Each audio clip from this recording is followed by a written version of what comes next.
Uh-oh, Ava picks up. Oh!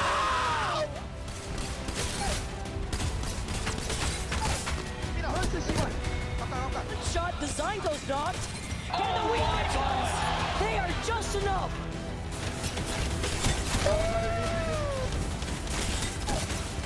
And Stallions come out on top. Will the both that make shots yield equal? Cannot hold. Dreamfire will close it out. Gets another Cravers to Hockeys. 3 for 3. It's a massive moment for Apex. It's a huge moment for Apex North.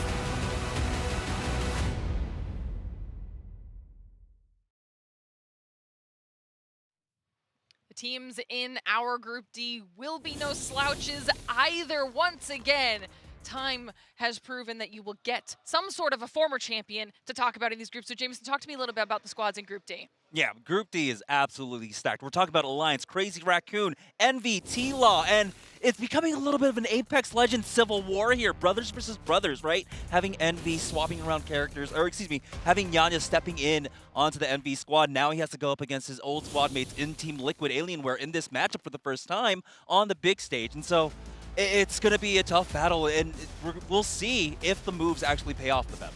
And I want to talk to you about this group as well, Snipedown, and get your thoughts specifically on one of the teams, because I think it's a team that time and time again at these lands we have very high expectations of. Yeah, I mean, there's no other team to talk about here than Alliance. They're the top seed in this Group D. And I kind of want to point out what you said, Sepper, with Falcons being so far ahead in all the scrim scores. They were there last event, too. The one thing that I want to point out is how consistent Alliance has been in the past 3 lands that they've been to. So they got first place at EWC, they got third place in Mannheim, and then they got second place in the BLGS. The one before that, I think they got 14th at Split 1, but they've made a lot of changes. I'm not sure if one of their players is even there. I think they had a sub for that event. So it's exciting. I think Hawkes is just the best IGL when it comes to consistency. He rallies the troops. He has 2 incredible Slayers in Infect and Unlucky, and all they have to do is just shoot their gun straight, listen to their IGL. This man knows how to be a general, a drill sergeant, and everything, and their players just listen, they follow the leader, and their consistency has been clutch. The one thing I do want to point out based on the stats, though, is all of the maps that they're used to playing, they're great. They dropped down to 28th in overall average when it comes to E-District, though. They're only averaging right around 5, a little less than 5 points a game, which I've talked about a lot. I think E-District is going to be the biggest outlier of these teams here in the preparation going into it. So we'll see if it's just stats or whatnot, but I would think Alliance is absolutely going to be in that finals lobby pushing for that trophy. I mean, and that's something that we talk about a lot, right? As well as the ability for our pros to adapt to whatever new situation it is that we're throwing at them. Last time it was, now you don't get to have your contests anymore. We're going to put you into a POI draft. This time it's you've got X amount of time on a brand new map in comparison to the half a decade you've had on some of the, some of these other ones. For that side of things, talk to me a little bit about your perspective on Alliance as well, Zephyr. I know you are the EMEA, lover, so I want to hear what you think they can do in this competition. We discussed pressure earlier, and I think for a team like Alliance, maybe some of that has dissuaded a little bit now that they do have an official international win on their belt. For this roster, the question of them being group stage frauds has officially now been broken within our Year 4 timeline. The question now is, can they deliver on an official ALGS world stage? I feel like with that kind of momentum behind them, that would be a perfect opportunity for them to shine. All right, well, one of the last pieces of this puzzle is, of course, our talent predictions. We've got a new series of matches, which means new ideas from everyone here on the desk, and of course, everyone in our green room as well. Let's see what you guys picked. Which teams did you choose to win these next 6 matches? We're seeing a little bit of an agreement here across the board. Team Falcons, not surprisingly, we've got people picking them, but Gaming Gladiators out of Rain love that, and T-Law out of Dia. Moving on to this page, though, Jamerson, tell me about the Alliance pick. Yeah, I mean, Alliance were able to absolutely feast on this POI draft. They got everything that they wanted, and they were able to focus a little bit more on E-District for their second pick. Like Snipe said, they needed a little bit more there, so the fact that they were able to bully their way into a free, I believe, Trident pick on their third pick, no one contesting them there, allowed them to get that E-District picked in a little bit earlier, which should offset some of the struggles that they've been facing. Yeah, I think, honestly, the map picks and the map selects are a lot different now that we added E-District into the rotation, so people are going to prioritize the new map and get their most favorited POIs, and then you look at World's Edge, which has been around for so long, there's no reason to pick as much because the rotations, everything's kind of planned out in front of you. It's been around for a long time, and I think it's really important for them to pick that E-District first. Well, if all of you at home are trying to follow just as many storylines as we're trying to follow here live in Japan, we have a very easy way for you to do that. All you have to do is head on over to Face It Watch. You can choose as many POVs, up to 4 of your favorite squads if you want to be listening to their comms, see their specific rotations, or if you want to be keeping up with the map feed and see what everyone is doing. You have all of those options at your disposal. The best way to watch the ALGS your way. And all you have to do is head on over to faceit.com/watch to make sure you are on top of all of that. I didn't get a chance to ask you about your prediction here, because you did just give me a little bit of love for Alliance, but then you ended up picking Liquid. So I want to hear your thoughts on Liquid as well, Zephyr. Personally, I've been really impressed with Kurev on this roster, filling in that place for Yanya like you were discussing earlier. And at least for them, if Falcons are the #1 powerhouse in this lobby, Liquid has shown, at least in recent scrims, especially after the update here, that they are the close second. And when it comes to group, being able to put up a high level of points leads me to believe that they could potentially come out and work their way into a first-place finish. All right, and I also want to get one quick thought from you, actually, on Gaming Gladiators, a team that did really well in Split 2 playoffs here, Eric. And we saw Rain pick them in the predictions as well. How do you think they could potentially do in this series? I mean, I think that last event gave them every little bit of confidence that they needed to come into this event and think that they could come out and win it. They saw all the way that they worked through the group stages, all the way into the finals at the last event. They were one of the most exciting, if not the most exciting team and storyline to follow along at the entire event. So to bring that here, I know their only way for them to feel satisfied is with a better placement than they got. Yeah, this is not going to be an easy series of matches for these teams either.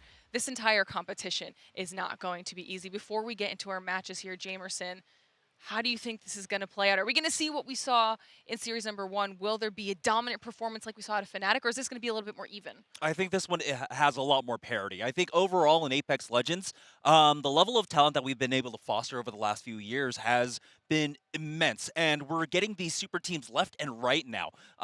Amongst 7 teams, you have some of the best players in all their roles, all combined in those squads. And so now, with this level of parity, it's so difficult to call who's going to come out on top. We have had stumbles from some teams, and other teams really trying to figure out their identity here. And so for this group in particular, the fact that we have Alliance, that we have Falcons, that we have Gaming Gladiators, it is so difficult to call here. But I think it is going to be a return to form for some teams. That's why, of course, I went with Alliance. Yeah, I mean, too many good options is never a bad thing for everybody here on the desk. There's just too many good teams, and that's just how far Apex Legends has come as a competitive scene. So it's going to be an exciting series, to say the least. 2 more people I want to get the thoughts of, though, on this particular series is, of course, our fantastic casting duo, because we have Ansa and Gaskian standing by to get us into all of the action. Thank you so much, Lauren. And I've got to say, Dan, it feels pretty good to be here in Japan at Sapporo, doesn't it? We've been looking forward to this event for quite some time, and now we finally get back on the mic. It feels so good to be back. It really does. I mean, a little bit chilly outside, but it's starting to heat up here, of course, with the game's amazing action in A and B. But now C and D, this is where we're really starting to see some of the heavy hitters. We heard the desk talk about it. Just some incredible teams here in these groups. It certainly is. We were discussing some of the teams that we're going to see here, and the kind of common theme was accolades, right? We were looking through some of these teams, and everyone that popped up, we were like, well, they've won this. Well, they've done well here. And to give you a little bit of an example of what we're trying to talk about here, and the Desk did a great job in setting this up, you've just got to look at recent competitions this year. On Crazy Raccoon, you have 2 players who won Split 1. Then you look ahead to the BLGS, you look at the EMEA region winners, you've got Aurora in this lobby. You look at the North American winners, you have Team Liquid Alienware in this lobby. So many recent accolades have been picked up, and of course you've got to talk about Falcons as well. Probably the one team that has always been discussed as the team you expect to go on to win a trophy, but they're the ones who are still chasing that win. Maybe the one team, who hasn't been able to pick up that trophy. Alliance, who were just on our screens, of course, they had land victory as well. Crazy Raccoon not only getting that victory previously, but also won their BLGS regional finals as well. There is just so much to talk about with these teams, and it's really hard to try and separate who is actually going to step up here today, who is going to have that excellent performance to begin their tournament. Because if you do start low and you don't really have that success, how is that going to bode for the rest of the tournament? Are you going to be down on yourselves? Because we've seen that happen to a few of these teams before, where you really want to see you get out of those gates hot and be able to have one of those top performances. Yeah, it's an interesting thing to talk about, actually, isn't it, as we wait for these games to get underway. We will be starting on E District as well for a couple of games, and as we're about to head into it, it's You know, a lot of talk about the mental fatigue maybe that these tournaments have that we've seen in Split 1 and Split 2, as there is your map rotation here for the group stage between C and D. This is a 5-day event, Dan. This isn't 4 days of action. If you want to go on to be crowned the ALGS Championship champion, you have to fight through the adversity, the highs, the lows, all of the trials and tribulations that 5 days of action here in Sapporo is going to bring to you. I love what we heard from Fnatic earlier. They say, yep, it's just group stages. Like, we performed well, but it is not done yet. This is a look at the POI draft. Who is going to be dropping where? One thing I really want to point out here, a lot of teams didn't prioritize E-District in this initial POI draft. I think that's going to change as the tournament goes on. One team who did, though, Crazy Raccoon, dropping at the Lotus. They picked it 3rd in this POI draft. So I want to keep an eye on them because they really have been focusing E-District. Well, here we go then. We're almost ready to get underway. You can see the dropship is ready. You can see the players are already heading down to their chosen POIs as we get the action back underway here in Japan, in Sapporo.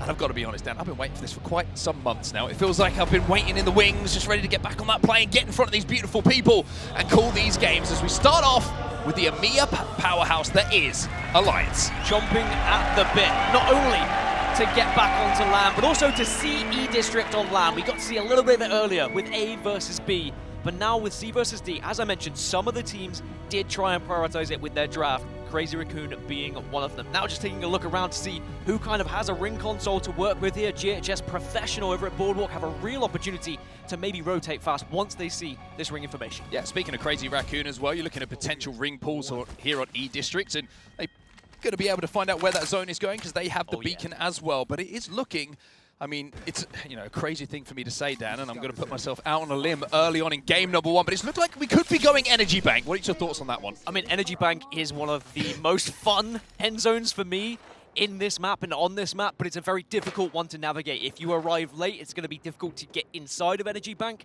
Maybe that can be a benefit of trying to go over rather than through, because otherwise you get caught in one of those choke points as well. And I'm just looking across the compositions, like do we have a Valkyrie, for example? We've seen a couple of those pop up here and there, but it doesn't look like we do. The only real difference I'm seeing is Aurora running a Mirage, which is definitely going to be a factor throughout this game. And one of the key benefits, and something that a lot of these teams will not be able to have, is they can scan that survey beacon once you're able to upgrade Mirage. So they will get information of where people are rather than just ring console. Yeah, really interested to see how Aurora are going to kind of lean on the Mirage that they've been testing out in scrims. And they obviously like what he's going to bring to the fore. They know that, Mirage is going to give you so much information. And of course, that ultimate inside those bubble fights can be a real problem to deal with, I will say, not just for the other team, but sometimes for your teammates as well, because those clones can be a little bit deceiving. I do have a couple of Valkyries as well. Furia and E36 are going to be running Valkyries, so keep an eye on them of how they try and transition towards that zone. Do they go very early? Do they arrive a little bit late because they have the benefit of doing so? That'll be something I'll be looking on. Something just to highlight as well, Team Burger, who did drop at Energy Bank, do have ring console as well. So they're going to be moving down to the south side of where they believe this zone is going to be going. And speaking of which, you can see Team Burger on your screen right now. This is where they believe that the end game is going to be played. Now, let's talk a little bit of E-District here, right? Let's talk about some of the theories we've been kind of talking about and did a little bit of research and a couple of conversations with my good friend Hodzic as well about E-District and his and NRG's thoughts on this. One thing to note is Evo interactions on the map in comparison to Storm Point and World's Edge, not as many. And when you look at the Evo harvesters that are dusted around the map as well, some of those are very difficult to actually access, as are the consoles, due to them being on maybe the second level of a building, which could be being watched by someone else. And with multiple teams usually stacking up in and around end zones, sometimes you've got to kind of rethink your pathing if you think we can grab that nice and quickly. But a couple of shots come in. Speaking of which, by the way, Furia try and take to the skies early with a Valkyrie, but Madness has gone down, so they're going to have to rotate out towards the southern side of the map and try, towards Resort, and they're going to look for a respawn here. Yeah, and they should be able to get a respawn. Of course, you know all the changes by now, anyone watching, but being able to get your teammate back up is very easy nowadays with the support benefits, and of course, being able to get one of those beacons as you do so. Now we have a little bit of confrontation here, as both teams probably just going to posture up against one another here on the southwest, not so far away from where Liquid Alienware are as well. ALGS and Hungary versus Stallions is going to be the two teams who are kind of posturing up against each other. And Stallions, I've got to say, been pretty impressive in scrims recently. They've had some really, really good performances. Certainly caught my eye for sure. And ALGS and Hungary, we know all about this lineup. We know that finally in Mannheim for the EMEA region and for themselves personally, they put in a performance to be a little bit more proud of, and they'll be looking to go one more step here in Japan as well to maybe just solidify themselves as a team that could be talked about as a potential finalist. Still a lot of work for them to do, of course, to maybe earn that right to be called that kind of team. But elsewhere, you can see Team Liquid Alienware. Kurev down on the bottom of the building here. They could be chilling for now. They're kind of maybe overlooking August and Hungry and Stallions, who are having that fight at the moment. Opportunity maybe to third party for them as well as they come back into the map. And we have to give credit where it's due. Team Liquid Alienware, of course, one of the first teams to really put that Rampart on the map, and you could argue pioneered this meta that we currently see, as everyone realized how good Rampart was going to be as an addition to your squad, and now everyone seems to have followed suit. So credit to them. They've created this meta, so if you don't like it, blame them. That's what I'm saying. Created a monster. No, this is I will say, I feel like it's very interesting if you've been keeping an eye on the international scrims in the couple of weeks building up to champs, because we've been watching them religiously, understandably so, and we were kind of like, hey, we're seeing things change. Even though legend composition isn't changing a huge amount, the way that certain legends are being played, and Newcastle is going to be something that we talk about extensively as we go through this tournament, really has caught our eye, because Newcastle was somewhat of a one-dimensional character pre-patch. Defensive, that was what it was all about, being able to help you cross and play some of those little nooks and crannies with the castle wall. But now we're seeing it become something a little bit different. We're seeing aggressive, fight-winning plays, fight-instigating plays coming from the Newcastle players, and it has been the difference maker. When you're comfortable being aggressive on Newcastle, you're the player who usually leads your team to win those team fights. Yeah, you can compare it to the Gibraltar kind of history that we've had. Like, do you have the bubble? Does the other team bubble first? Do you bubble second? Being able to have that counter slam available for Newcastle is going to be a huge thing throughout this tournament, but also just keeping an eye on who is able to keep that ultimate available to them. Because sure, you don't want to put it down first, but if your opponent doesn't even have a wall, what are you waiting for? It's going to be very difficult for these teams. You've got to really keep an eye on what's happening around you, because if you notice a castle wall has gone down only mere moments ago, they're not going to have one ready straight away. Now, don't get me wrong, with the accelerator available on the Nemesis, available on the Scout, you are going to be getting it back a lot faster than previous, but certainly is not going to be a factor straight away. Matafe maybe looking to be a little bit sneaky here, seeing if Stallions are going to try and engage and maybe rotate to where they find themselves, or maybe just looking for information on where they are. For now, though, this fight will, well, I say fight, let's just say consistent engagement, maybe through the visuals of the eyes more than anything, is going to continue. Stallions actually trying to rotate away from this one for now, as it's going to be Furia, who of course had to respawn Madness a little bit earlier, who are going to be taking a little bit of damage. Now, on board with Crazy Raccoon, Sangyun and Obli, of course, split one winners, but weren't able, and it's just crazy to say out loud still, to defend their crown at Split 2. Did not qualify for Mannheim, but they're back here at Champs, thanks to that trophy that they managed to win right at the start of the year in LA. And now they have the chance here in APAC North, here in Japan, here in Sapporo, to maybe repeat that dosage. That is how Apex ebbs and flows sometimes, right? You can fall out of a meta, things change, legends that you are so good at playing maybe aren't going to be a part of that meta, but then changes happen yet again, a new patch arrives, and it might just be the perfect fit for you. And I'm sure Crazy Raccoon would love to replicate that success that we've already seen so far in this year. Now, they are going to be below a team here, but they are looking a little bit antsy.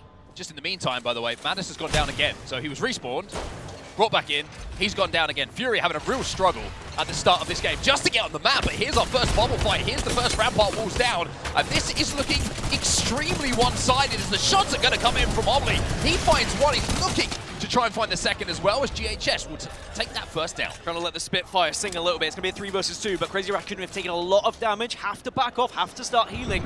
And GHS really want to try and push on the damage they've done, but they're also being forced away here, and I think they're just going to try and run. Tyder kind of decides to let the teammates go. Say, I will stay here, I will delay, I will take the punishment, get ready to res me in a little bit of time when you get to that beacon. Elsewhere, Furia back. Furia are back. How long will Madness last? Only time will give us that answer. But for now, he gets to play Apex Legends, and boy, that must feel good.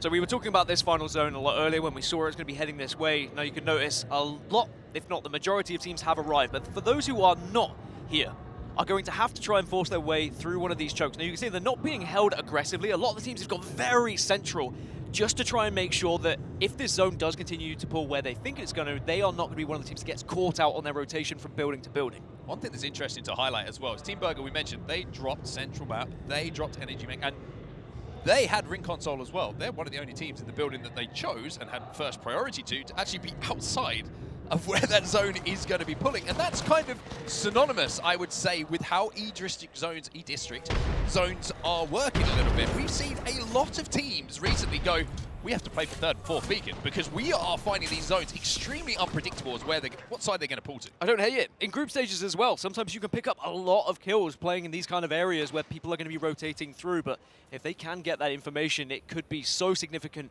to get in a better position for that final circle a little bit later. Just because still, even with all the practice, all the scrims that everyone's been playing, E-District is still the most unknown map for all of these teams in terms of where these circles are going to go. It is not the years that we've had on World's Edge and Stormpoint in comparison.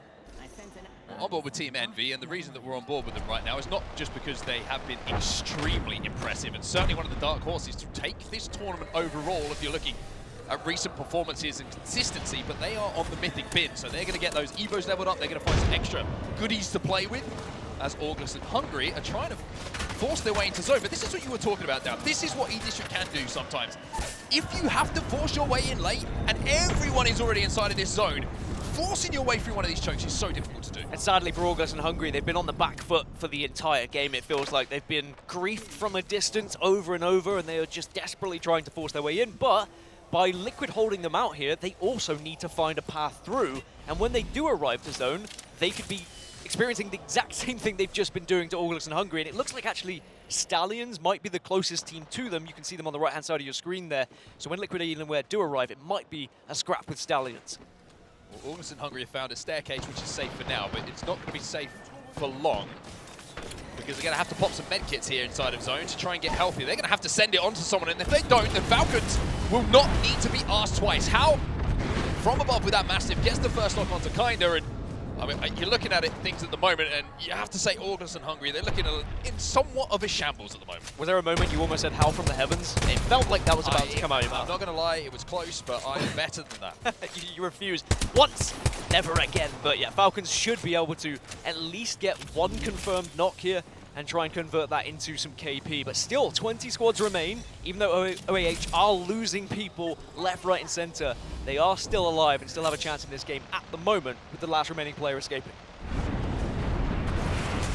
Now we're starting to see the action pick up as everyone's trying to force their way in towards zone. GHS Professional taking on E36 this time, and one Tappy is going to have to do more than that if he wants to survive here. But then, of course, 36 looks like they're going to be able to easily clean up these downs, and certainly will feel comfortable that they have won this fight. But they still have to move. This is on the north side of the zone, outside of where that zone is going to be closing.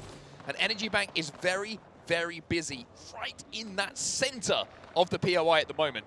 With the zone pulling away from that, Dan, as well, the lobby is going to go from, where are we right now, 19, as we actually see GHS Professional be our first team eliminated, down to 10? I mean, the lobby halved. A lot of these teams don't know where their zone's going to be pulling. We have the advantage of being able to see it through the observer feed.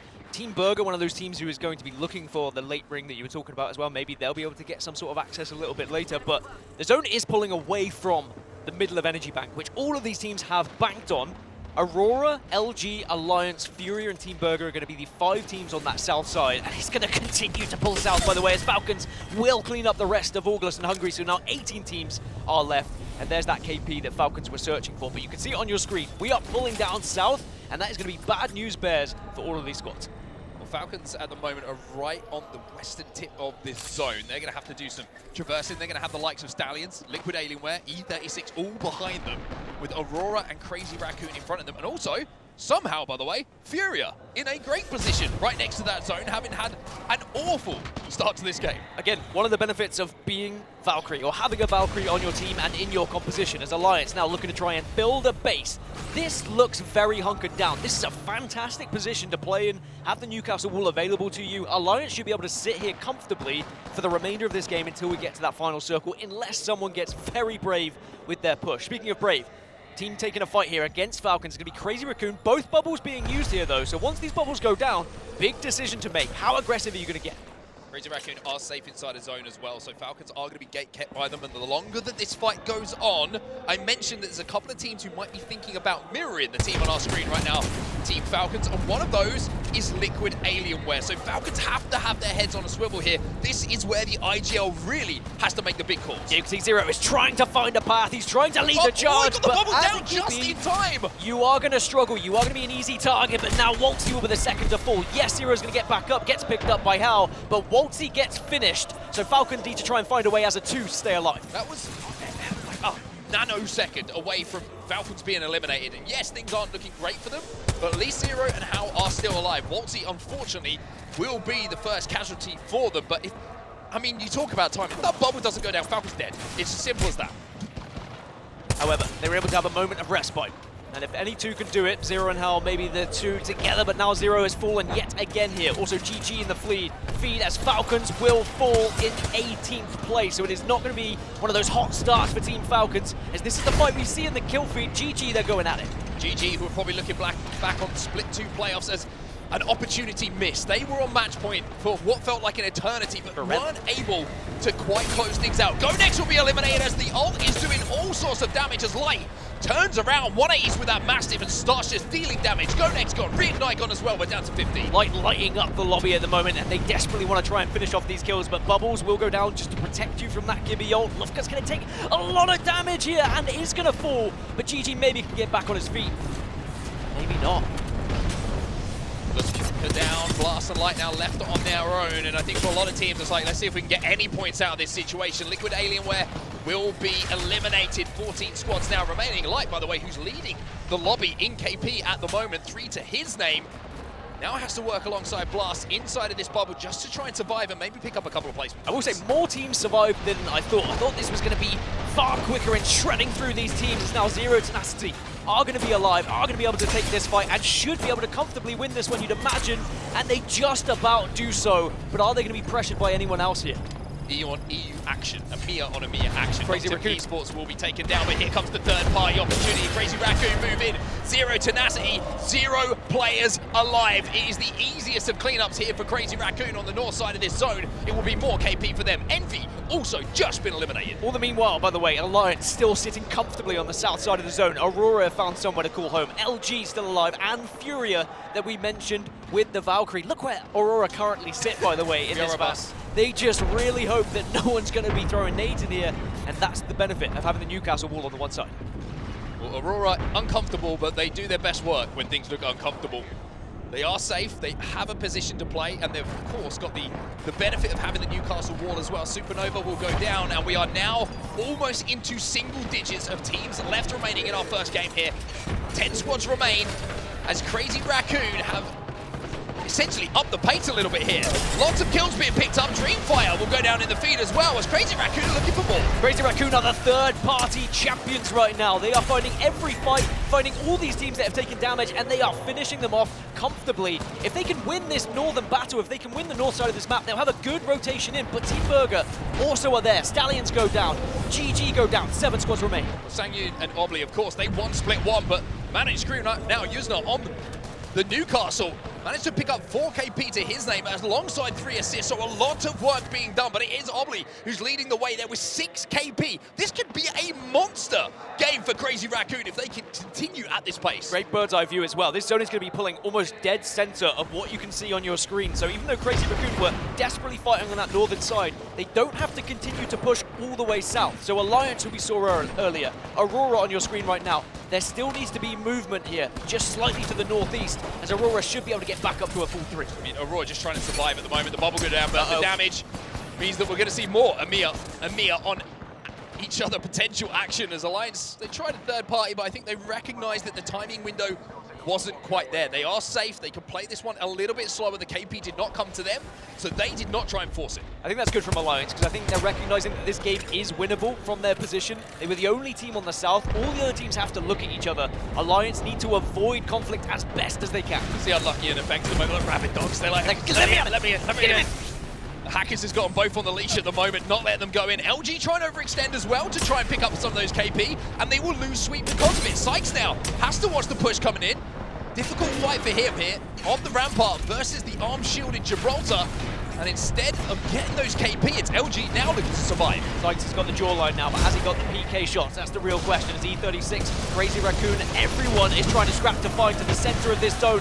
Nucleus and walls will go down. Counter slam comes through. There's the counter slam. The wall went down first from CR, but now they have to play on the back of no wall themselves. As the counter slam came in, Alliance up on the high here. Hackis is going to be able to pick up a bit of damage with that PK, and they will send Crazy Raccoon back into the lobby. Alliance starting strong here, and this is a team we'll talk about more when this game is done, as NF-Force 36 enter this final moment. And here's the Mirage. Here's where you've got to try and keep your eyes trained. It's like following a ball in a cup from a magic trick. Which is the real one? Will you be able to hit your shots? Alliance the kill feeder gets to Rory yet again, and Alliance get the initial 2 kills. And it's Furia, still alive. They are the cockroaches of this lobby, considering that they have gone down multiple times, had to reset twice. They are involved in this endgame. Aurora gone, Alliance gone, Team Burger, who dropped here, right in the center of the map, are maybe about to close out this first game. NF-Force 36 are on the north, but LG now pushing in on Team Burger. They try and avoid, the bubbles have gone down, but LG are ripping them to shreds. And Sweet's back in the game. Sweet was gone a few moments ago, but now he's back on his feet, outputting damage inside, around this bubble. Will finally fall. Team Burger go down as we're in our final 2 teams. E36 come in, and E36 will win it. Much to the delight of the crowd as well. I heard that roar. Enter Force 36. They swoop in unexpectedly. You look at the position of some of the other teams, maybe there was an opportunity for someone else to take away that victory, but it was all about avoiding the fight at the right time, avoiding that initial damage. The bubbles came out perfectly. And for E36, with the Valkyrie, may I add, were able to find themselves in a position where they could play that bubble at the right time. And they do, quite literally, swoop on in with Valk and find the first victory of this series. And it's not just a win, there's 8 KP alongside it as well. So for E36, boy, what a start it's been. Boy, what a start it's been for the region, right? So many big performances coming in. They will take your match number 1 here, but I've got to say, a fantastic game number 1 between these 2 groups, C and D. So many teams alive. I think we had 19 teams alive in zone 3 or 4 there. That's just ridiculous. By the way, Furia, shout out to you. Somehow managing to get 6 points out of that situation and 4th place overall. I would have put money on the fact that they were going to be out first. I think that Valkyrie is going to be very important for group stages. I don't know how I feel about it going into the last stages of the tournament, but again, we'll see how that plays out. But I think in group stages, the positions you can find yourself in and the escape that is available for you as a Valkyrie could be key to picking up a good amount of points consistently throughout groups. Well, here's your head-to-head of your 1st and 2nd place team there. We saw them going at it in that final fight to decide, who is going to take home the first game here in the group. And you're looking at damage pretty similar across the 2 teams. The one big standout, though, of course, is the amount of KP that was picked up on one side in comparison to the other. Now, LG, of course, they played that, I would say, endgame spot a little bit earlier. It was E36 who had to fight their way all the way from that northern side, but having done so, you can see a smile on the face, understandably so, because they managed to close out that final moment. Yeah, we mentioned, teams really wanting to start hot here, come out of the blocks early and get that momentum behind you. That's going to be the case for E36, but we've got to talk about the other teams who are not going to have that hot start. I mean, the expectation of a team like Falcons, for example, I know we always mention them, but in scrims, they were levels above of everyone else when you look at the numbers, when you look at the consistency across the board, but not able to find anything in Game 1. Will that change in Game 2? We'll have I mean, you know me, whenever we talk about scrims, I'm like, scrims, asterisk, has to go next to it, because a lot can change when we get into the live arena. No ping to worry about for any of these teams, and it is going to be E36 who are your winner in game number 1. We'll be back in a few moments with Game 2.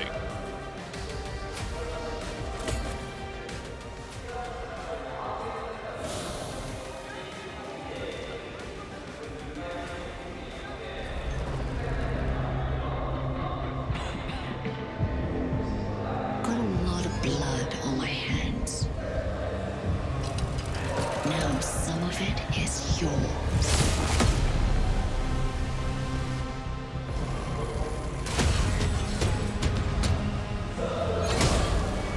It's time.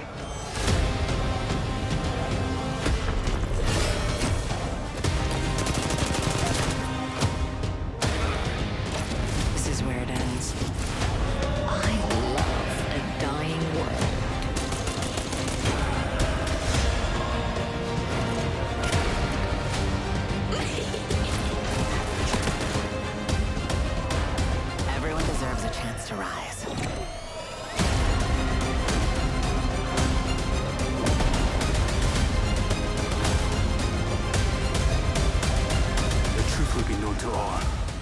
Bigger the sword, greater the ruin.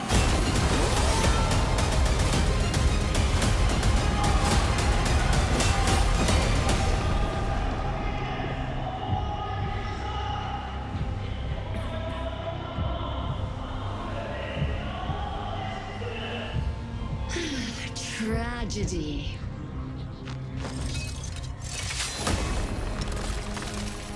It brings out your real character.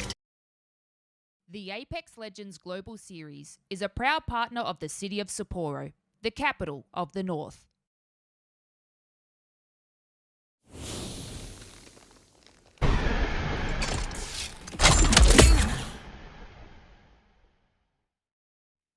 위에서 야 아래 없다 아래 없다 야 아래 내려 아래 없어 아래 없어 아래 내려 확인. 아래 야 내려 내분대 싸우고 있어. 해분대한테 뭐 이제 치면 돼. 이제 맞추면 돼.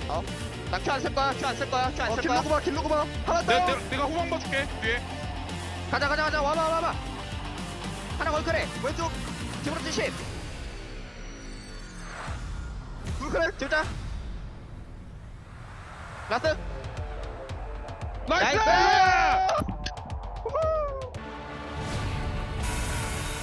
And welcome back to the ALGS Championship, the event that everybody has been waiting for. The anticipation has been building. We have to say the games certainly have not disappointed, even this early into a tournament. Onset and Gaskin here on the mics to talk you through matches 1 to 3 here on our beautiful, beautiful blue stage. And speaking of beautiful, Dan, beautiful people. A lot of people turning out to watch these games, and E36 certainly not disappointing some of those fans. An insane amount of people turning up on a Wednesday, may I add. And I know I always joke about it, whether we're in America, whether we're in Europe, I'm always like, does no one work? I'm glad that people are here on a Wednesday, and to see this amount of people fill, like, there is so many seats here.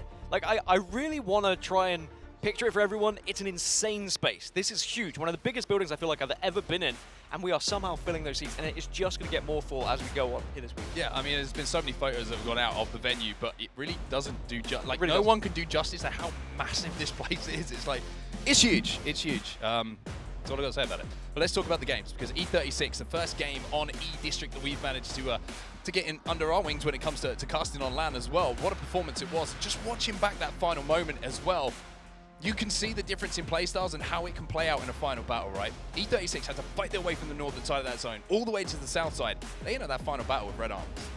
Look at LG, played the zone a little bit earlier, didn't manage to get back up to reds. They were playing on purples, didn't get the initial damage, and then you're looking at a HP differential between the two teams, and E36, they worked for that damage differential, that health differential that helps them win that 3v3 in those final moments. I loved how calm their comms were as well when we looked at that winning moment.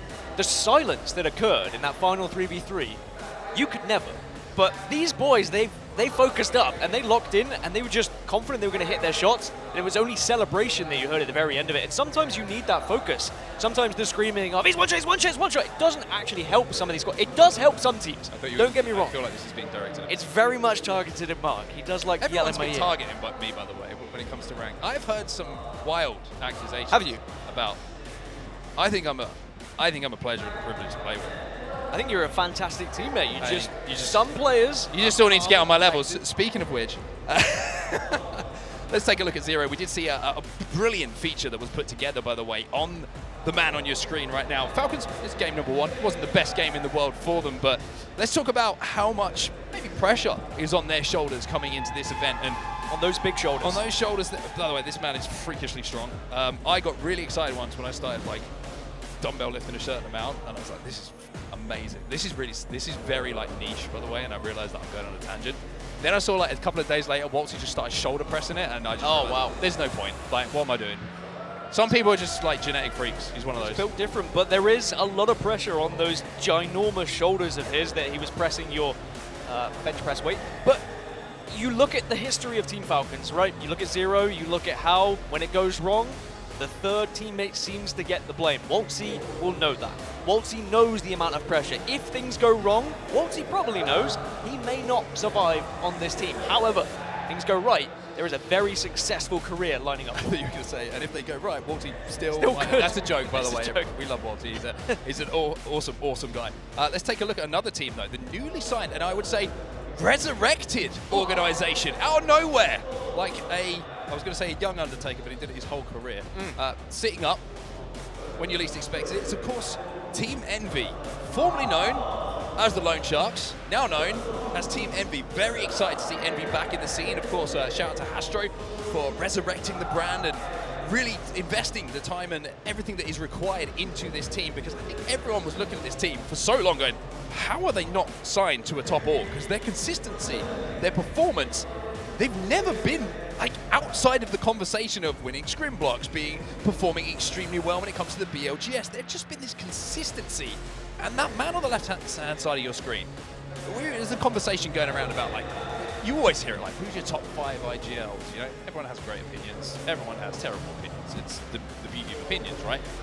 He's one of the best IGLs in the world who hasn't got the title yet, the LAN championship. And you can maybe start to talk about players like MT being one of those as well, who of course now has the pressure of maybe trying to fill the phony shoes, which is another story we can talk about a little bit later in the tournament. But how close he's been. I don't think there's been any player who could have tasted the glory of winning a championship, but had it stolen away, then that man on your screen dropped. Take yourself back, NRG versus Optic. Optic match point, nobody else on it. A 3v3 to win a championship, you've got to wonder how many times that situation has played back in that man's head. And you know, if that situation arises again, that he will want to rewrite those history books. Some sleepless nights, I'm sure, but someone who can comfort I can relate to that. is the man behind him, Raven. What an addition and what a coach to be picking up. Of course, the accolades, you spoke about accolades earlier in this lobby. You've got Raven, TSM coach, the LAN champion, world champion. And Arsenal if you fan. can have Arsenal, all the accolades. Yeah, it's the only reason we're really talking about him. He really does put in the work, and I think this team is very lucky to have him as a coach. But we'll see how that fares as we are starting to load into match 2 here. And again, we're going to be looking at some of those teams that, for me, I feel like prioritized E-District a little bit more than others. Go Next didn't really show much, dropping at City Hall. Gaming Gladiators dropping over towards Heights. They chose that 21st, which doesn't sound that soon, but actually was the 3rd E-District pick out of all of this. But I really think it's going to change. As the tournament goes on, we really need to keep an eye on this map rotation. I know we used to joke about the map rotation, like, well, you know, yeah, we've got Stormpoint, we've got World's Edge. That map rotation is going to change as this tournament goes on. The position of those maps will change, and that will mean the POI draft could be very important, because when these become 8-match series, we might see some of those maps more than just twice. For example, we will see them 3 times. So then suddenly your POI draft has to include and has to focus on that map that you see more on the occasion. Well, let's see what happens in match number 2. A reminder, if you're just joining us, firstly, disappointed, where have you been, whatever your excuses, not good enough. I saw PlayApex put out the thing to send to your boss if you needed to take the time off. If you haven't used it, that's on you. Anyway, welcome, wherever you are in the world watching right now. If it's here with us, of course, in Sapporo, or at home, nice and comfy, whatever time zone you're in. This is your winner of game number 1. Enter Force 36. Keeping what has been a fantastic morning for APAC North, kind of those vibes high.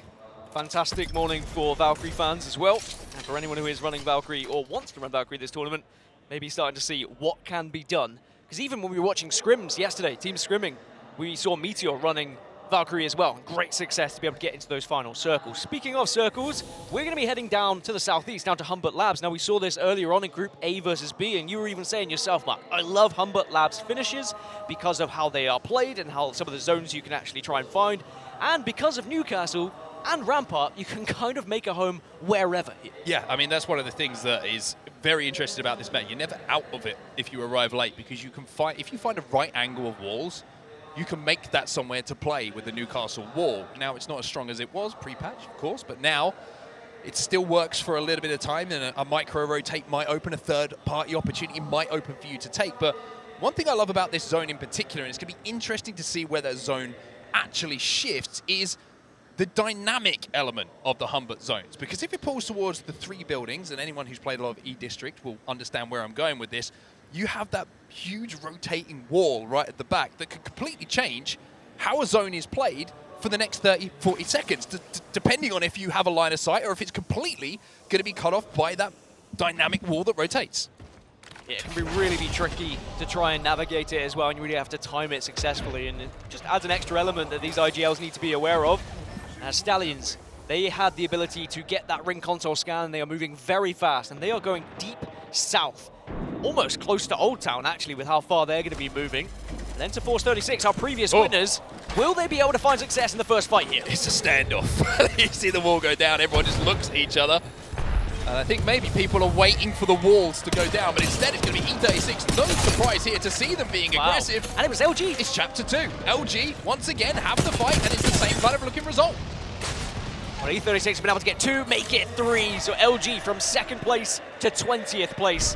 And as for Force 36, they can survive to try and go back-to-back here. Very early to call that, though, but they have found themselves in one of the prime positions. They are on top of the labs, and they will be able to get a big vantage point here, potentially to pick up a lot of KP or get a lot of damage on those teams that are going to be arriving. Well, for Luminosity Gaming, there's one thing that is a very simple lesson that they've been taught, which is we need to stop fighting E36 because it's not looking close at the moment. Reignite, though, they're going to get that first knock here, and it's going to be Remix Powers who goes down on the side of Knocked Up Esports, and they'll be able to finish that off as well. The other two players just trying to escape elsewhere. Also, I think Go Next Esports were having a little scrap there, just caught that in the kill feed. Speaking of accolades as well, again, another team that has had great success in LAN. Of course, two of Pulverex, a lot of history they've had, and Reignite has won a LAN. The organization, but of course a very different team now as Alliance. They've heard this conflict and they are looking to get involved. Well, so Jacko from Go Next, who takes down F-Chan, and Alliance just looking to third party this. They see the opportunity. Newcastle is going to decide to get out of there. Uses the ultimate. This time, we've talked about offensively, defensively. This is known as no offense in Lee. It just decides that I don't want to be part of this fight. Uses the ultimate just to escape for a little bit of time. Alliance will be able, with some beautiful shots coming in from Effect, to take down Sudatakin, and now they have a KP for themselves. Effect and beautiful shots. I've never heard that one before. He just seems to always hit them. He's already on red as well, thanks to the ability of the Catalyst. Now, the real question is, are Alliance going to chase after Go Next, who have already left Energy Bank now and starting to move down on that south side? But I think they're going to be more than happy to just wait. They've got the kills that they wanted. They will be able to get the loot that they would have wanted to achieve as well. Reignite were able to survive, though. They've been able to run away as a solo, so perhaps they'll get back up to a full 3 a little bit later. But we've had so many early movers here. Everyone is down by Humbert Labs. We've got, what, 1, 2, 3, 4, 5... I was going to say, good luck with what you're about to do. 6 teams, maybe? But, like, oh, I thought you were going to say, I thought you were about to count all the teams inside the zone. With all overlapping. Much easier to count those who are not in the zone. Very brave for you on a second game of the day. Just count the colors and hope for the best. But it's very congested already in the southeast of this map, as we focus in on Liquid Alienware, who are a team who are moving very quickly on the southwest side, and maybe they're going to try and go for an approach here of a southern rotate down through Shipyard Arcade and might arrive on that southern tip. It could be perfect, but it could be very difficult to do. Well, GHS Professional at the minute chasing down the final remaining members of Aurora, because Aurora initially were the team that were having a little bit of a poke and a prod with Liquid Alienware and decided to disengage. And Aurora, even though a knock did come in, they have managed to reset here. So no harm, no foul, essentially for all of the teams that got kind of caught in the choke around what looks like an Evo Harvester that was just kind of outside the street market between draft point. Again, we talked about the Evos and how there's a lack of opportunity. There's no, prowlers about. There's no birds to be shot down. There's no spiders like you have on Storm Point. So you have to make an effort to move towards that Evo that's available. Reignite, in the meantime, will be eliminated. The final member, Shami, will be taken down. Good news for Aurora with the Mirage, the only Mirage in the lobby, I believe. They can move through draft point. They can hit Ring Console and Survey Beacon. They can get both. Not only is that going to be good for Evo, but also great for information here, because they're going to get Ring Console information, but also then they will learn where everyone is and if there's somewhere to play. Now, ALGS and Hungry, down to just 2. Matafe and Kinda are desperately trying to escape this one. Yeah, not looking good for them. It really isn't. Not looking good for them, and it's a pretty similar situation to what they were in the last time, which is arriving a little bit late to where that zone is going to be going, and off the back of it, finding a lot of teams looking out at where they're trying to get in. So, ALGS and Hungry, maybe the timing's a little bit off, maybe the zones are tough for them to get to, but not looking great. This is the southern tip I was talking about, where Liquid Alienware might try and make the rotation through, by the way, through Shipyard Arcade, and actually they might come across ALGS and Hungry during their rotation, so it might have been out of the frying pan and into the fire for ALGS and Hungry if they are not careful. As we'll look at the team that's behind and shadowing Liquid Alienware is GHS Professional. And I think they did have eyes on Liquid, so perhaps they won't go for that same rotation. They might try and instead move on that western side of the zone. But again, that is going to be so tough. This is going to be disgusting for a lot of these teams. If you don't have that ability to kind of fire your way into something and hope for the best, if you don't have a redeploy, if you don't have a Valkyrie, then you might be stuck with just gunpowder. Interesting to look at where the zone is at the moment. I'm just looking to see if there's any ring consoles available inside of that next zone that teams could look for next zone information. Doesn't really look like there is that opportunity for them. August and Hungary are moving down to, you know, obviously try and get a teammate back into the game. Liquid Alienware are wrapping around that south side and into a very similar position that August and Hungary just left. We'll have to see if they'll be more successful than they were at kind of threading the needle into a playable spot. And it looks like they will be. And yes, indeed, they hit the beacon over at Shipyard Arcade. So they are going to have the info on where this zone is going. So this is why they're making this play right now. As you can see at the top of your screen, August and Hungary do get henchmen back in, but I mean, we saw how difficult it was for them to arrive 30 seconds ago. You got to feel like in a minute and a half, it's going to be more difficult. Like ships in the night at Shipyard, Liquid Alienware and August and Hungary do pass one another. Alliance, by the way, have taken a lot of damage. Effecto is going to get caught out here, and it is going to be a trade, though. Trade comes in. Lucky's going to get the wall down and try and stick the res here onto Effect and should be able to... Interesting, the aggression that was shown.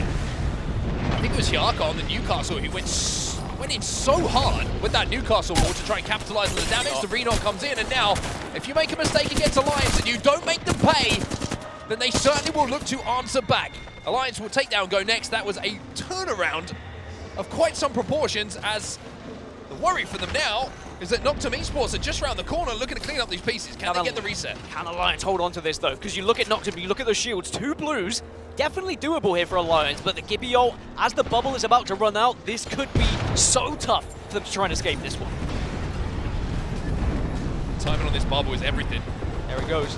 I think they're safe. I think they might have got a Newcastle Q down that's just, yes they did indeed, which just allows them to get healthy. And now Noctum probably thinking we've poked the bear. Are we about to feel the claws? That's the real question here. Alliance all on purple, remember, so they have the HP advantage.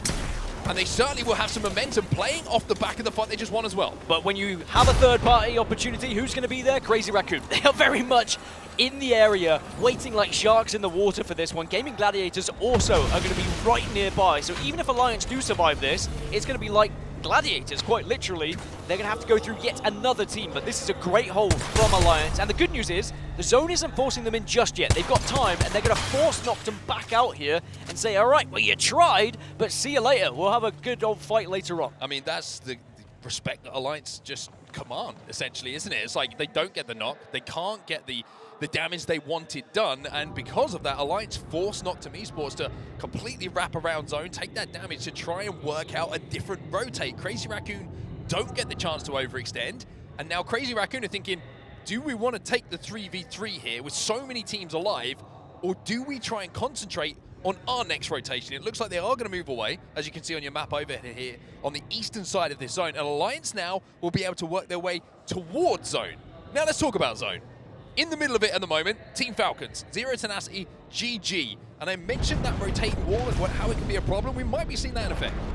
Well, Aurora having a look at GHS, or is it the other way around? Are GHS having a look at them? It seems like a little bit of both at the moment. They are both within the zone, so they don't have to be too aggressive with this fight. They've just got to be careful they don't make too much noise, because there are a couple of teams that could perhaps move up to them. August and Hungary back up to a full 3 again, by the way. I think that's the 3rd res they've actually had so far this game, and they'll have another attempt at trying to force their way into that southern zone.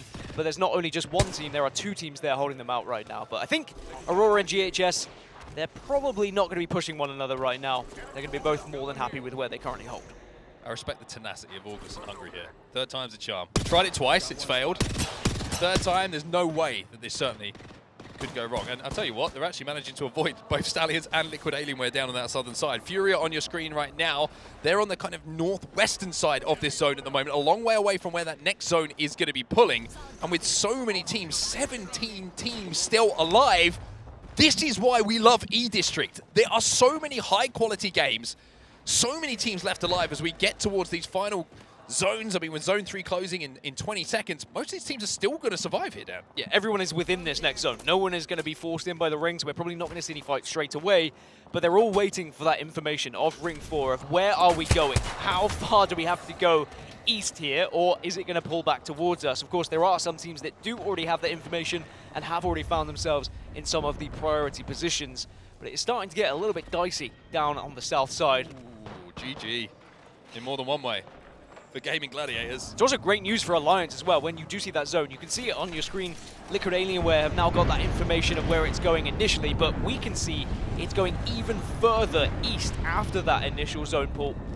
Liquid Alienware, their big old rotation down through the south has really worked out here. They've avoided Stallions. They've been able to kind of surpass ALGS and Hungary with their position as well, but eventually they are going to have to take a fight. When you're looking at teams who have got a lot of work to do here who aren't inside of the zone, looking at Furia, GHS Professional, Noctum Esports, who we mentioned tried to wrap up Alliance a little bit earlier.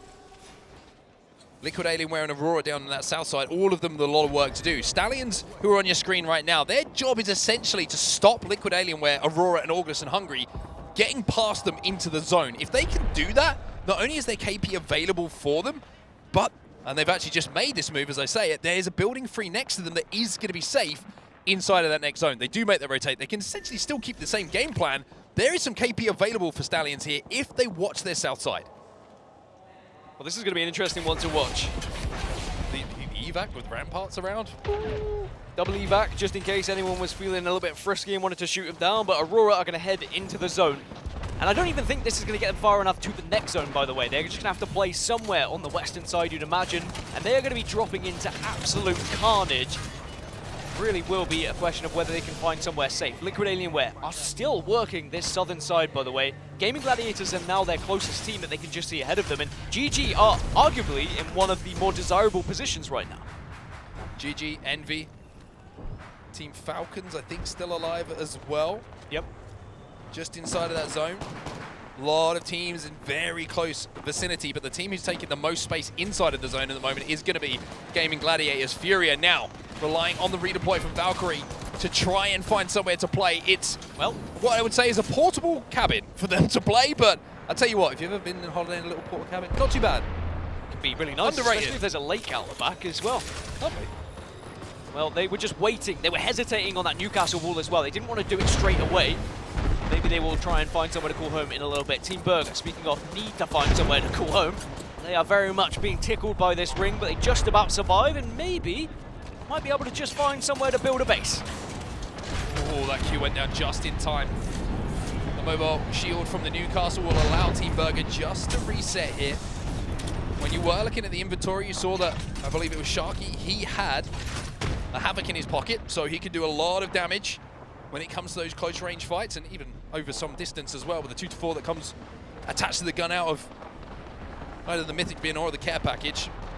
But our map overhead at the moment, you are going to see very similar to what we saw in that first game. A lot of teams who will have to force their way into the zone by taking fights. Crazy Raccoon, one of those teams who did it so well in the previous game, are looking to do it again here. Alliance just took down Noctum as well elsewhere as Burger are having this scrap, and it is going to be Apex South versus Apex South. They take down Supernova and completely obliterate them, and we'll be able to hold that position, but they still need to move further southeast here. We're down to 15 squads, but this mini-map is giving me anxiety, I'm going to be honest, because it doesn't matter where you look, there is someone holding a position at the moment. Well, Team Burger won that fight. Noctum Esports also went down in the meantime while we were keeping our eyes on that Team Burger fight. End of Force 36 taking on Dreamfire here. And we saw E36 winning that first game. We saw him right at the start of this game, winning the fight against LG. Well, maybe they're about to put some more points on the board here as they manage to pick up some more kills. I hate the world will go down. And you have to get the feeling that Dreamfire might be the next team to be eliminated. Well, good luck with this one, Mark, because the zone's going to be moving in now. 40 seconds until this closes, and this kill feed is about to alight in front of us. Imperial Howl gets a knock onto E36 as well. They've lost one of them. This is going to be potentially a 3v3 with a little bit of inclusion from elsewhere. There's a couple of squads looking at it. Zone is closing behind them as well. Team Burger off the top rope, down to the mat. As Crazy Raccoon will be eliminated. E36, no choice here but to send it. As you see the res trying to be stuck, but Aimbot is behind that knockdown shield. Stallions will be eliminated, and they will survive to fight another day. ALGS and Hungary also just got taken out. Team Burger have been able to find themselves inside the zone, as well as E36. It's actually Falcons and GHS on this northwest, still trying to fight into the zone. E36 do eventually get taken down. 11 squads now left. Way left of the last alive here for Team Burger, but their road was a little bit too rocky towards that end game, so they won't be able to just squeak those extra placement points out. As finally, it feels like just a moment of calm here will descend upon the map. Oh my God. As everybody, I would say, has found a place to play, but let me tell you, you wouldn't be able to make this for your forever home. I think this is a transitional neighborhood, we'll call it. Maybe you'll keep it and you'll rent out a little bit later, but the moment, you need to start thinking about escaping. Now, teams who have escaped and have found a position, Gaming Gladiators, Liquid Alienware, and Aurora, 3 teams who are not involved in this absolute mess on the northern side, but Bubble's now coming down. GG, having a look at this one, they're above Aurora. And GG, who have had this center zone for quite some time, looking to try and command space. 2 of them are up on the height, 1 of them is holding the southern side, and if they can kind of force these teams away and force Aurora back towards the northern side, then it really helps the chances of GG winning this. Here's Falcons, they're going to wrap zone here. Bubble goes down, so this was the plan. If they can survive on this head glitch, you have to imagine that everyone in front of them inside of these buildings that we saw will have to fight, or certainly will be keeping an eye on each other, which allows another little micro-rotation to occur. Point A to point B is the plan here for Falcons. If we can progress step by step, toe by toe towards that zone, it's going to be beneficial for our chances of winning this game. 8 squads remain, as that zone still has a lot of time before it closes. You don't want to be the first to move, but you don't want to be the last to move as well. Dreamfire were also eliminated in 9th position, but now this zone is going to force these squads on the north all together. By the way, Liquid Alienware still alive on the southwest. Remember that big rotation we saw from southwest to south? They surpassed other teams, they took down Stallions, and now they hold a very commanding position here.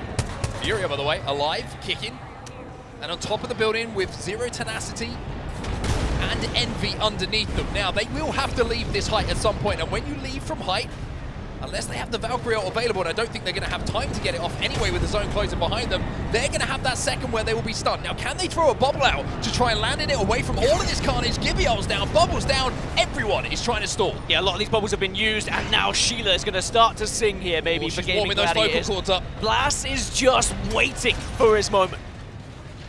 Blast now, the bubbles go down, and for GG, it's time to shred. For Blast, this must feel fantastic. For everybody else in the lobby who is inside of those bubbles about to watch them fall in front of them, the Sheila up on high can be absolutely devastating. He is picking up so many damage points for his team here as now they move in to pick up some kills. They have to send, they still have the height though, and still hitting damage with his Mastiff. Zero tenacity, Falcons and Envy eliminated. Down to 5, is Bubble still alive here? Hack is still alive somehow here as well. Liquid Alienware trying to stick a res in all of the carnage that's going down. Kurev might get this player to his feet. Can he get the armor swap? Yes, he can indeed. Alliance are gone, Furia gone, but it's GG who commanded so much space, who deal with Liquid Alienware, who deal with the final team and will become your champions here in Game 2.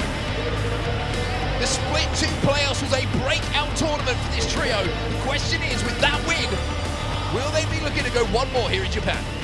A little shrug of the shoulders. Easy win, easy dubs. But I have to give them the credit. They were commanding so much space ever since they arrived in that position. They took high ground, but only with 2 of them. They left 1 player on the southern side just to ensure that Team Liquid Alienware couldn't walk up on them. They had angles on them. And they were just so aggressive at the right time. And then when you have that high ground with Sheila, it was like duck hunt, if I'm honest. It was just pick and choose, shoot your targets that arrived, but then they chose the perfect amount of aggression again. They didn't just stay on height because they knew they would be vulnerable because people were with angles on them. Instead, they joined the bubble fight, but have a little ledge to work from and are still raining down hell from above. GG will be delighted with that one, and they put a huge amount of points up to take first position now in these groups. Yeah, interesting to see how many KP they picked up as well, as we see a little bit of love being shared by the GG boys, understandably so. And like I mentioned, there's been a couple of stories we're kind of just reminding people from this season. You know, we talk about the successes, but it's the disappointments, the near success that is the one that always hurts the most. And for GG, the near success that they had in Mannheim, Germany in the Split 2 playoffs, I mentioned how it's going to weigh on them, but get wins early on in a lobby where we mentioned so many accolades have been picked up. Just reminds you that we're pretty damn good at this game. We're going to have something to say, hopefully, when it comes to the end of this tournament as well. I think what's very exciting about this tournament is, yes, there are favorites. Yes, there are teams that have the accolades that have done it before, but there is still that sense of the unknown, of what is going to happen. Who is going to be good enough to be consistent across these days to find a victory and lift that trophy? And there is a wealth of teams that could win this tournament, and I think that's why it is going to be a must-watch tournament from start to finish. Speaking of start to finish, Gaming Gladiators dropping over at heights. They got the information. They moved very quickly down to that southeast. Oh, wow. And look at the amount of points they were able to pick up. Not only the placements, of course, of first place, but 11 kills alongside. 23, I mean, E36 had a good first game. I think they had 20 points, if my memory serves me, and never, ever trust that. Go and look on a more reputable place to find that information. But Dan's now, by the way, logging in to just make sure that my math is either correct or wrong. Hopefully, he's hoping it will be wrong, so he can tell me. 23 points on the board for Gaming Gladiators in that game number 1. Aurora with 13 points as well. You saw them right in the center of that zone towards the end. Liquid Alien Whale with a decent game. Furia, again, kind of jokingly call them the cockroaches of the lobby. Well, they managed to work their way in towards those final moments again and some more consistent points once more. These are the heavy hitters as well. Being able to take 2 of the 4 always means you've had a very good performance in that game. Light, I just loved how calm he was after the victory. The Wingman Warlord. The Wingman Warlord could be something not my that words. sticks. Or the Warlord Wingman. I mean, whichever way you want to put it, it works. Not my words. WW. The words of the graphics operator. The worldwide light. Gaming Gladiators now in first position, 29 points. Enter Force 36, just behind them on 26 as well. Alliance still being consistent with 21. But down on the other side, some teams who are just starting to slip away. Now, it is not unachievable. You could be 20+ points behind, and all you need is that one victory, that one game, as you've just seen from Gaming Gladiators, putting the 20+ points up. And you can catch up, but you don't want to leave it too long. Yeah, just looking at the bottom half of the table, obviously some notable names there. We won't, like quite rightly say, we won't talk about it too much. We'll let a few more games go past until maybe we start to raise a few uncomfortable questions, but like we mentioned, GG, very good performance from them, and it's good to kind of weave this performance in with what has been, in my opinion, one of the best seasons of the Apex Legends Global Series for the global representation when it comes to winners, right? Game number 1, APAC North, E36, fantastic. Game number 2, EMEA. You look across the winners of some of the trophies, some of the lands, some of the BLGSs. You've had pretty much every region picking up a win. It's been very impressive to see. GG, they will be the winners of game number 2 here. When we get back, game number 3 is just around the corner. Don't go anywhere.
Chilling. One. Killing everyone in the build.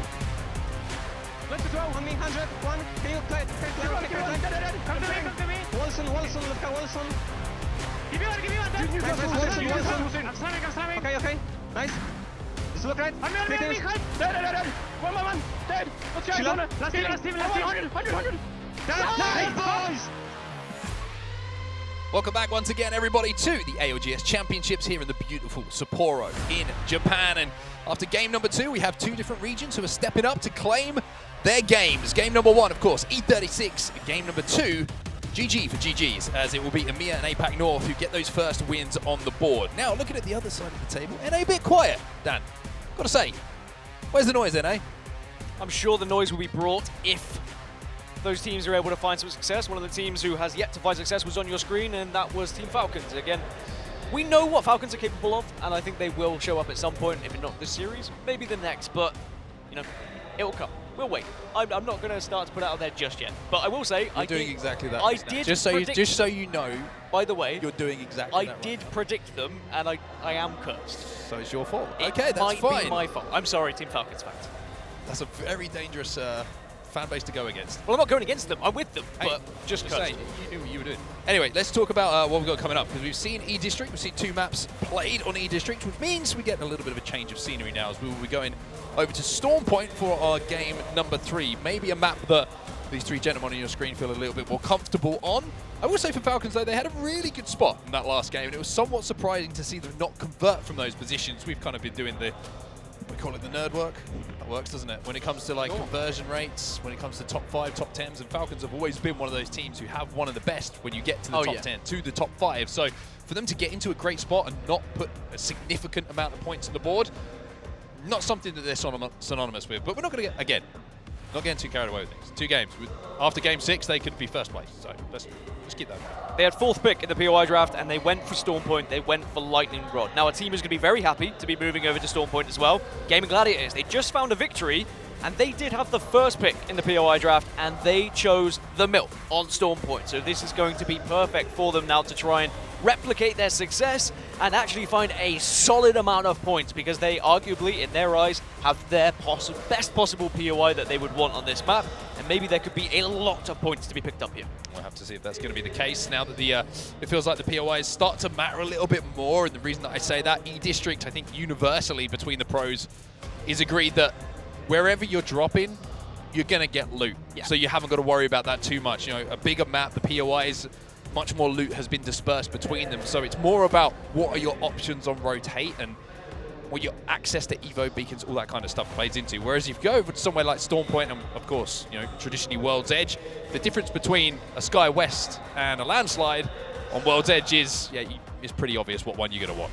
Look at the cosplayers as well. We're seeing on the Japanese desk as they wave their goodbyes. I think I saw a crypto there. It looked insane. It's always amazing what the community is able to do, and I'm sure we'll see more of the cosplayers as this tournament goes on. But great work from everyone involved, being able to dress up as whatever legend they might seem fit. What legend would you cosplay if you had to? If I had to, I would go as Horizon. What, if you wanted to, maybe I should say, because it sounds like I'm threatening you. Do I get the abilities of the legends as well? No, you just dress as them. What do you mean? I'm just trying to create hypotheticals here. I have not, that Octane has not run across here at 50 miles an hour. It might do. Revenant. Revenant. Yeah, I think I'd like to be kind of dark and scary, because I'm very much, it's not me, is it? Like, it's just an alter ego. I'm very nice and, you know, gentle. On camera. Lovely. Yeah. But then Revenant, turn into a different beast. Not sure about that. Map rotation, let's look at the schedule. Match number 3 is coming up. Storm Point is where our next 2 maps are going to be taking place. Then we head over to World's Edge to close out the old favourite, traditional way to close things out after the new V-Districts early on. Let's talk about Storm Point. Let's talk about the drops down. Yeah, I mentioned a couple of them earlier. Falcons and Gaming Gladiators, they got very prioritized picks. Lightning Rod for Falcons and Mill for Gaming Gladiators. Alliance did not opt to take their pick. They went for World's Edge, they went for Skyhook West. So they are actually going to be over towards Trident, which they don't really mind, because that is what Alliance have been working with for the longest of time. So I think they can trust to have that POI a little bit later. They don't have to worry about some of the early picks. Other teams that went for their kind of designated POIs that we've seen so much, Liquid Alienware at Barometer, and they're synonymous. They are those 2 teams and POIs, they are always together as Game 3 is now underway. And of course, Team Falcons over at Elrod. You know, Z-o-o is the IGL these days, but Hal used to lead TSM from Lightning Rod on Storm Point as well, so he will know those rotates extremely well. But when we get into this next map, we can see where that zone's going, by the way. Interesting to see that the picks might have paid off, let's put it that way. Yes, indeed, and we won't spoil it just yet. You know, spoilers, we'll let you see the map for yourself when we do get there. But Gaming Gladiators, they did win map number 2, and they did have first pick in this POI draft. They find themselves over towards the Mill, and they do have a ring console to work with, I believe, as well. So they're going to be in a really good spot to be able to move and to rotate quickly. Furia will be a team that's behind them. Down Beast, they also have a ring console, so they're going to be pretty happy with that one. And then below them, down south, over towards Cenote Cave, is going to be Aurora. And the zone is very much going towards Gaming Gladiators. I'm glad that made sense, because if it were towards Ceto Station after you were talking about, you know, how GG picked this early and think it's a great POI, what I would have said would have made little to no sense, which isn't that off-brand. but it's a great circle, right? You put your faith in a certain POI, and when it pulls to you early on, especially after you've just had a performance like we did in the last game. Now, we know that Mill is such a strong POI to play from for numerous reasons. You have the Trident if you have to make a far rotate. You've got access to the dogs down to the south of you as well, where you can take down those Prowlers and get the Evo. They've also got an Evo cache right next to them as well, which is something that maybe isn't talked enough about when you have the zone coming towards you. If you can grab that Evo cache early on, and that Evo Harvester, excuse me, it means that you're just going to be almost guaranteed purples towards the end game. So interesting, I thought GG had ring console. Excuse me, they don't. They had a survey beacon, not going to help them, and they are now moving away from the mill. I think they're going God Rock. I think they're going to be good. Do you think they have the info? I think they can read this zone. They can read this one well enough. Put it this way. If I can read it, anyone can read it. Yeah, if they're going up to God Rock, then they very much have an idea.